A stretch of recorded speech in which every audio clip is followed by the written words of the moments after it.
Let's close our eyes and let the moment drown our whole world out. We're in this together. Hear our hearts beat together. We stand strong together. We're in this forever.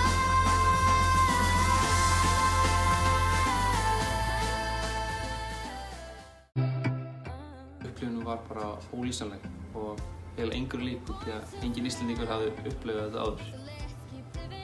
Já, og tókstu þátt í einhverju víkingaklappi? Já, auðvitað.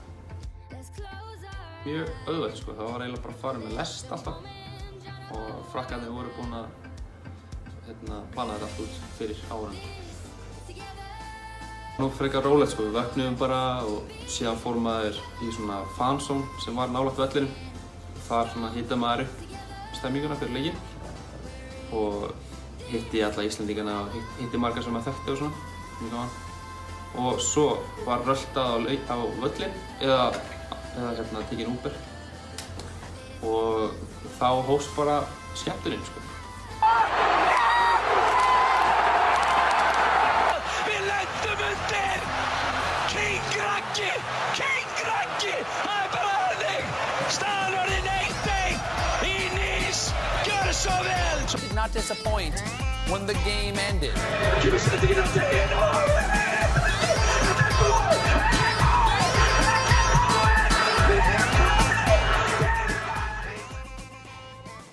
Stundum úti fyrir Íslandsleikina þá var ég úti að horfa á veitingastöðum og Egilshellinn og eitthvað. Ég var með vinum mínum oftast á leikina, já. Fórum alltaf að horfa á það. Stundum vorum við þarna í miðbænum á torginu. Stemmingin var í toppstandi.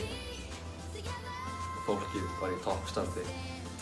Þegar Arnór skoraði markið þarna á móti Austurríki, þá misti ég mig. Þegar ég, Gummi Ben, allir á staðinu misti sig. Það var bara mjög geggjað moment fyrir mig og fyrir landið okkar. Já, ég var í Egilshell og stemmingin þar. Fyrst byrjum bara þegar Rooney skoraði vítið. Þá leið okkur öllum eins og að þetta væri búið og að við værum bara að fara að vera eitthvað nobody land eins og við vorum alltaf. Ég verði að vera hreinskilinn, ég trúði því ekki fyrst. Svo þegar Raggi skoraði.